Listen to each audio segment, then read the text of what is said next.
بسم اللہ الرحمن الرحیم نحمدہ و نصلی علی رسولہ الکریم۔ پہلا باب وجود باری تعالیٰ اور توحید۔ حکایت نمبر 2۔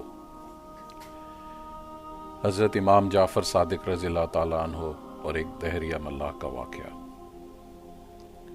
خدا کی ہستی کے ایک منکر کی جو ملاح تھا، حضرت امام جعفر صادق رضی اللہ تعالیٰ عنہ سے گفتگو ہوئی اور وہ ملاح کہتا تھا کہ خدا کوئی نہیں معاذ اللہ۔ حضرت امام جعفر صادق رضی اللہ تعالیٰ عنہ نے اس سے فرمایا، تم جہاز ران ہو، یہ تو بتاؤ کبھی سمندری طوفان سے بھی تمہیں سابقہ پڑا؟ وہ بولا، ہاں مجھے اچھی طرح یاد ہے کہ ایک مرتبہ سمندر کے سخت طوفان میں میرا جہاز پھنس گیا تھا۔ حضرت امام نے فرمایا، پھر کیا ہوا؟ وہ بولا، میرا جہاز غرق ہو گیا اور سب لوگ جو اس پر سوار تھے ڈوب کر ہلاک ہو گئے۔ آپ نے پوچھا، اور تم کیسے بچ گئے؟ وہ بولا، میرے ہاتھ جہاز کا ایک تختہ آ گیا اور میں اس کے سہارے تیرتا ہوا ساحل کے کچھ قریب پہنچ گیا، مگر ابھی ساحل دور ہی تھا کہ وہ تختہ بھی ہاتھ سے چھوٹ گیا۔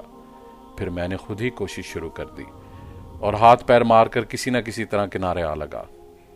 حضرت امام جعفر صادق رضی اللہ تعالیٰ عنہ فرمانے لگے، لوگ سنو، جب تم اپنے جہاز پر سوار تھے تو تمہیں اپنے جہاز پر اعتماد و بھروسہ تھا کہ یہ جہاز تمہیں پار لگا دے گا، اور جب وہ ڈوب گیا تو پھر تمہارا اعتماد و بھروسہ اس تختے پر رہا جو اتفاقاً تمہارے ہاتھ لگ گیا تھا، مگر جب وہ بھی ہاتھ سے چھوٹ گیا تو اب سوچ کر بتاؤ کہ اس بے سہارا وقت اور بے چارگی کے عالم میں بھی کیا تمہیں یہ امید تھی کہ اب بھی اگر کوئی بچانا چاہے تو میں بچ سکتا ہوں؟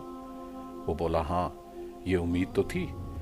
حضرت نے فرمایا، مگر وہ امید تھی کس سے کہ کون بچا سکتا ہے؟ اب وہ دہریہ خاموش ہو گیا اور آپ نے فرمایا، خوب یاد رکھو، اس بے چارگی کے عالم میں تمہیں جس ذات پر امید تھی وہی خدا ہے، اور اسی نے تمہیں بچا لیا تھا۔